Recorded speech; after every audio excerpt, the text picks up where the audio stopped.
एक समय की बात है। गौतम बुद्ध अपने शिष्यों के साथ में भ्रमण कर रहे थे। भ्रमण करते समय सभी एक स्थान पर विश्राम के लिए बैठ गए। समय बिताने के लिए भगवान बुद्ध ने अपने शिष्यों को एक कथा सुनाई और वो कथा इस प्रकार से है। कहते हैं कि किसी नगर में एक व्यक्ति रहता था। उस व्यक्ति ने प्रदेश के साथ व्यापार किया, मेहनत फली, कमाई हुई और उसकी गिनती अब बड़े बड़े सेठों में होने लगी। महल जैसी हवेली बन गई। वैभव और बड़े परिवार के बीच उसका जीवन बड़े आनंद से बीत रहा था। इसी बीच एक दिन किसी दूसरे नगर से उसका एक जानकार आया। बातचीत के दौरान उसने बताया कि उसके यहाँ एक बड़ा सेठ था जो चल बसा है। बेचारे की लाखों की धन संपत्ति पड़ी रह गई। अब बात सहज भाव से कही गई थी, पर उस आदमी के मन को डगमगा गई। हाँ, उस सेठ की तरह एक दिन वह भी तो मर जाएगा। अब उसी क्षण से उसे बार बार मौत की याद सताने लगी।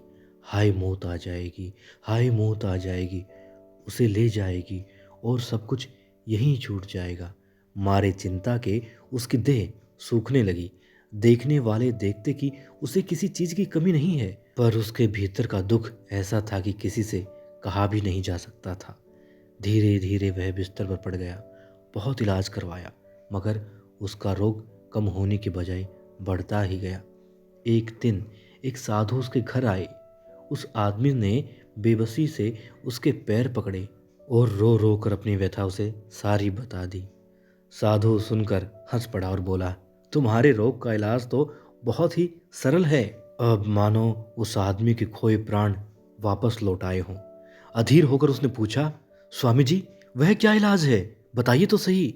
साधु ने कहा, देखो, मौत का विचार जब मन में आए, जोर से कहो, जब तक मौत नहीं आएगी मैं जीऊंगा। इस नुस्खे को 7 दिन तक आजमाओ। मैं अगले सप्ताह आऊंगा। 7 दिन के बाद साधु महाराज आए तो देखते क्या है कि वह आदमी बीमारी के चुंगल से बाहर आ गया है और आनंद के गीत गा रहा है। साधु को देखकर वह दौड़ा और उसके चरणों में गिरकर बोला, महाराज, आपने मुझे बचा लिया। आपकी दवा ने मुझ पर जादू सा असर किया है। मैंने समझ लिया है कि जिस दिन मौत आएगी उसी दिन मरूंगा, उससे पहले नहीं। साधु ने कहा, वत्स, मौत का डर सबसे बड़ा डर है। वह जितनों को मारता है, मौत उतनों को नहीं मारती। तो दोस्तों, ये कहानी जिसका शीर्षक है साधु का नुस्खा, ये हमें बताती है कि जीवन के हर पल का आनंद लो और जिस भी भूमिका में हो उसे बड़े दिल से निभाओ।